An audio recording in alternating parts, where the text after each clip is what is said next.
Hello, it's Grandma Karen. This lesson is for all machines with removable bobbin cases. If you have a drop-in bobbin case, then please watch lesson 9.1a.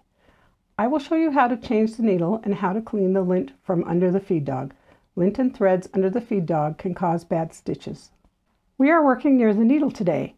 Let's be safe. Turn the machine off or unplug it. To dispose of needles, we do not just throw them in the trash where they can poke someone through the plastic bag. We can wrap them in a paper towel before throwing them away. I've made a little container to dispose of mine. I put duct tape around the lid of this can, and then I make a slit in the top so that I can dispose of my needles this way. And then I store this away from little children so that they can't get into it.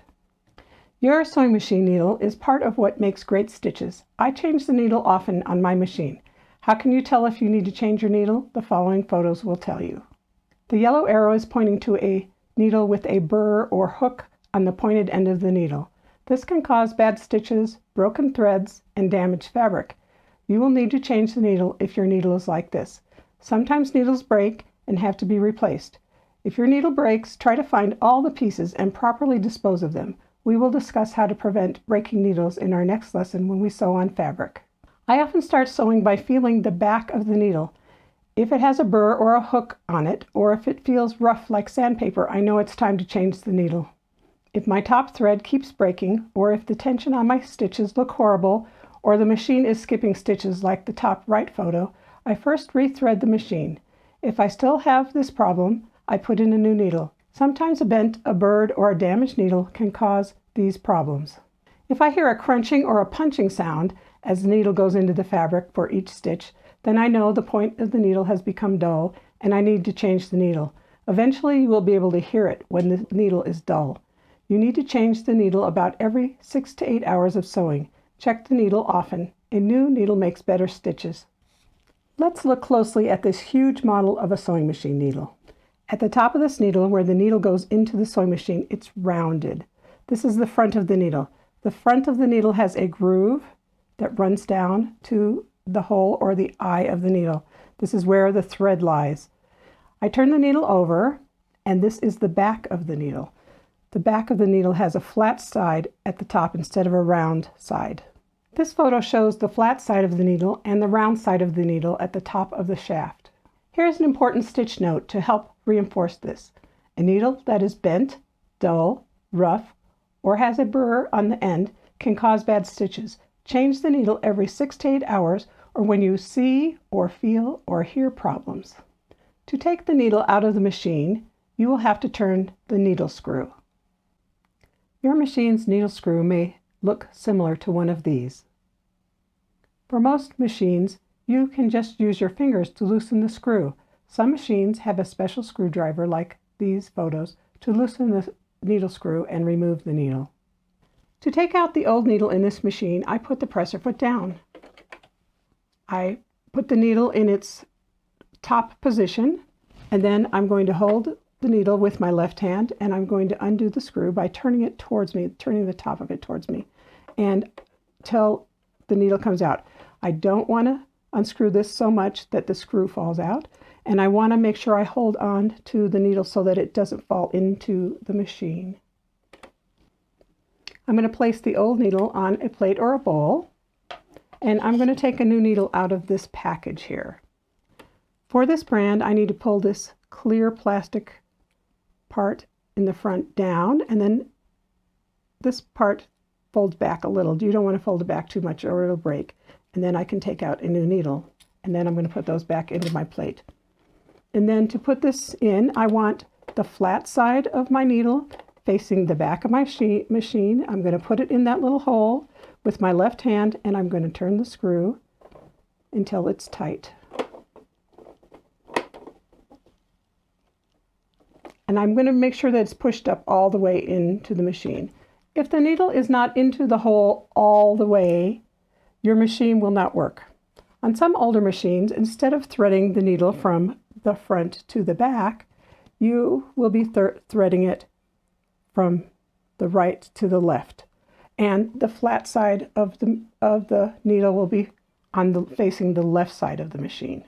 I will make another longer video on needles with a lot more information in a later lesson. Your mentor will choose the correct needle to sew your first quilt. There are still a couple more things you need to know about needles that affect your stitches. The yellow arrow on the left side of the photo is pointing to the needle type, which is called universal, and the bottom right arrow is pointing to the needle size, which is 80-12. These two needles help you understand size. You can see the groove down the front of these two needles. The needle on the left is a size 110. See how thick the shaft is? The eye and groove are also large.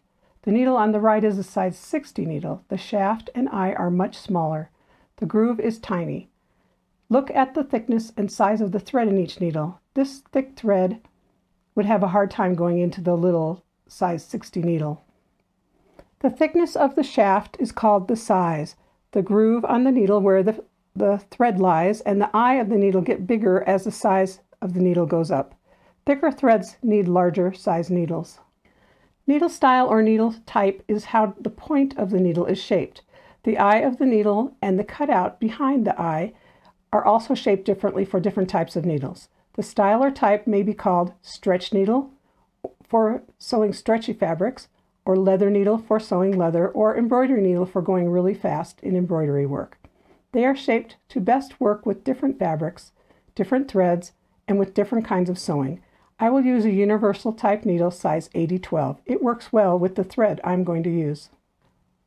The important concept here is when a thread is too big or too small for a needle, it can cause bad stitches and can cause thread to shred. The wrong type of needle for your fabric can also cause bad stitches and bad tension. I showed you how to thread your needle in Lesson 8. Some machines come with what is called a manual or automatic needle threader like this. On my machine, the needle threader does not work on the smaller size 60 or 70 needles.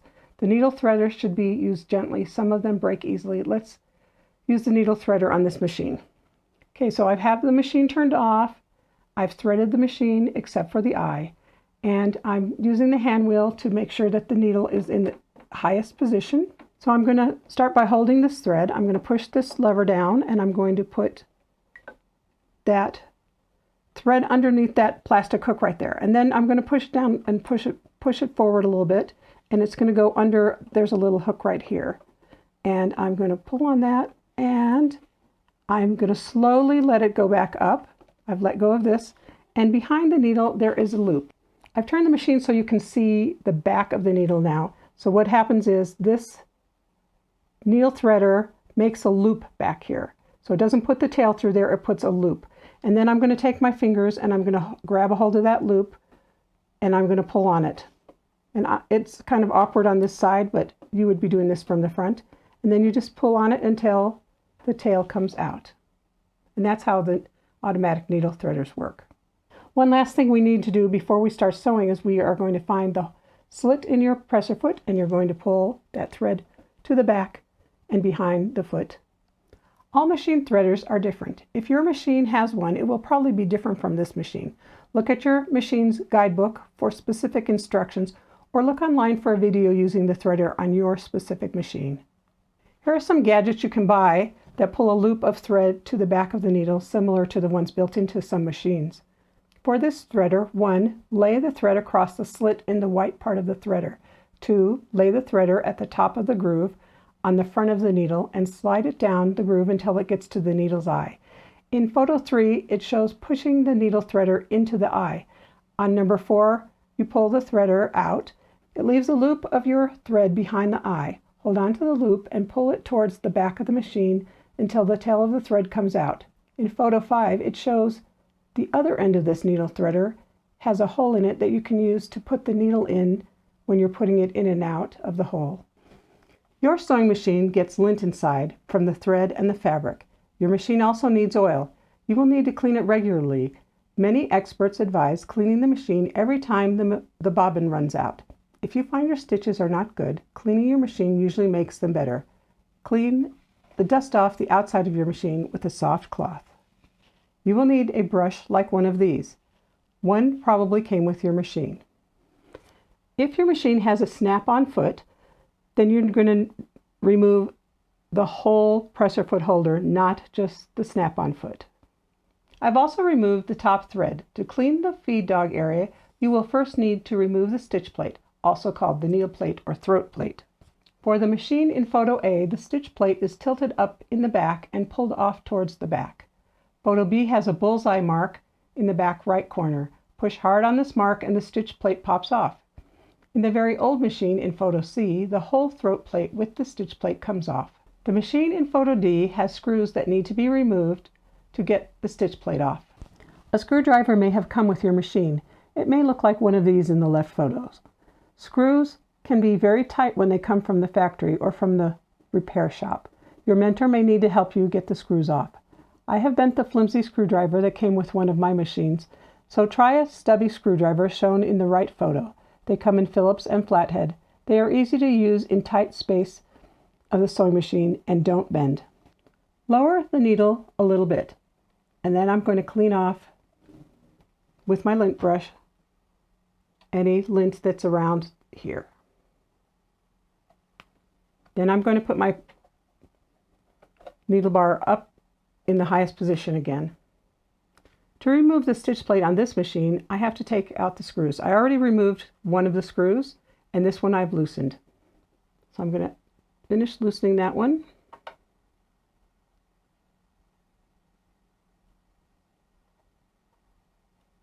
And take it out. And every time that I take anything off my machine, I put it on a plate or a bowl. And then to remove this, I'm just going to flip it up. And if it won't come up, then I take this off and push from the inside. And I take that thing off. Then I'm going to clean the lint off the back of this, or I'm going to wipe it.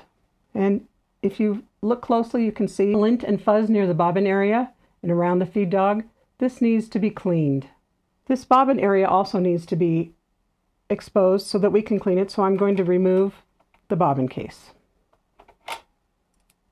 For this machine, taking the bobbin case out is all that needs to be removed before cleaning all the lint. See the lint that the arrows are pointing to?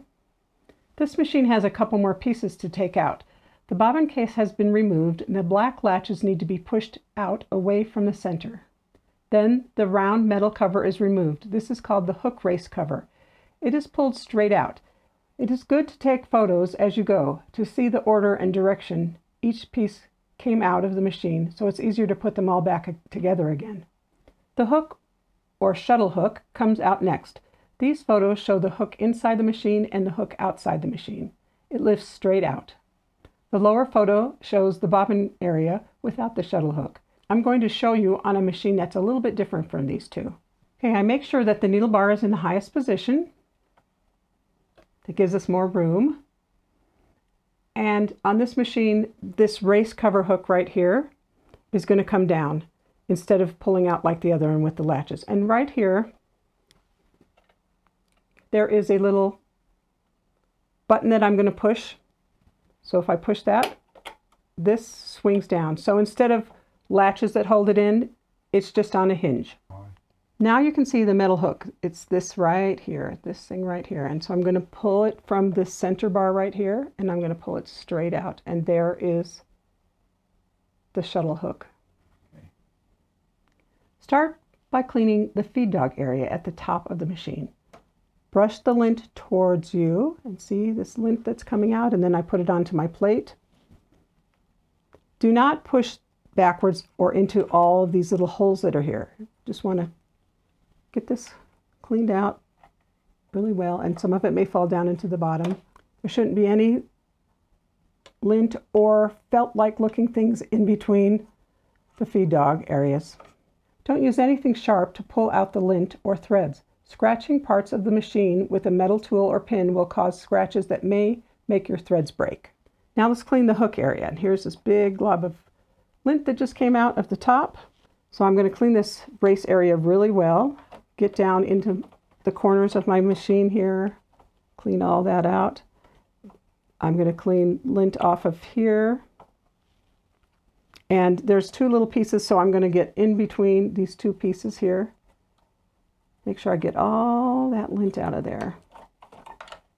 if you've been sewing on things like fleece or flannel, it will really give you a lot of lint.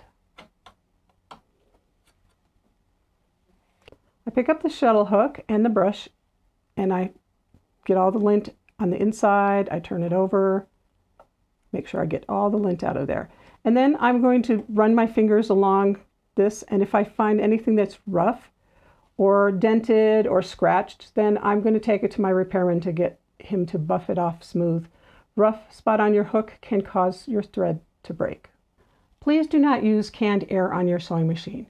You can, however, use a special vacuum or a mini attachment. Many of the mini vacuums are made to clean electronics and keyboards. It is important to take your sewing machine for tune-ups, just like a car. A good technician can make the fine-tuning adjustments that you can't. I always take my machine in at least once a year. All removable bobbin case machines need to be oiled. Do not put oil on the machine if it's dirty. Clean the lint first. Every brand and model of sewing machine has different recommendations for how often to oil the machine. One guidebook said to oil after every 2 bobbins run out. Another said every 3 to 5 bobbins. Another said every 15 hours of sewing. If you have larger bobbins, you will need to oil it more often. Check your guidebook or ask the repairman for recommendations. Some older machines have other places inside the machine that need oil. I let my repairman do this for me. Use only sewing machine oil in your machine. Do not use any other kind of oil. If your machine is old and the oil starts to look yellow, then you probably need to buy new oil. In this machine, I put a little drop of oil right here. And it doesn't really need too much. My machine begins to make horrible clanking noises if I have neglected to oil it. It is very simple to oil the machine. The key is to know where to put the oil. These 2 machines are oiled in a similar place as the machine I just showed you. Your guidebook will have a photo of where to put the oil.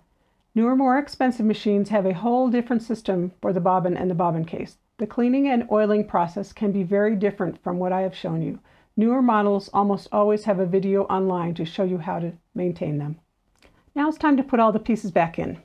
So one thing that you might find easier is if you put a piece of thread under here or some kind of box or something to tilt your machine. It's just easier so that the hook doesn't fall out. I'm going to start by making sure that this part of the race right here is on the left side, and see how it kind of forms half of a moon.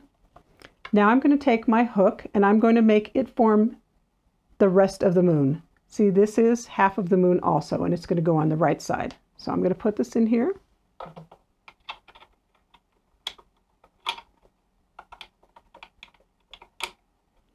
And I'm making sure that it is in there nice and flush with the edge, and see how now I have a whole moon there, a whole circle. Then the next thing I'm going to do is I'm going to take this and I'm going to push it, and I'm going to push it back tightly. And this machine, it's hard for me to get it tight, so I'm going to go and I'm going to take my hand wheel and I'm going to move it back and forth to make sure that it is really not going to pop out. If this isn't in here tight, then this whole system will fall out when you start to sew. Then I run the machine without thread for a few seconds to get the oil moving around. I thread it and then I sew a few stitches on a scrap of fabric to make sure that no oil will get on my project. The next thing I'm going to do is I'm going to put my stitch plate back on, and I'm going to screw in the screws, put my needle back in, and my presser foot back on.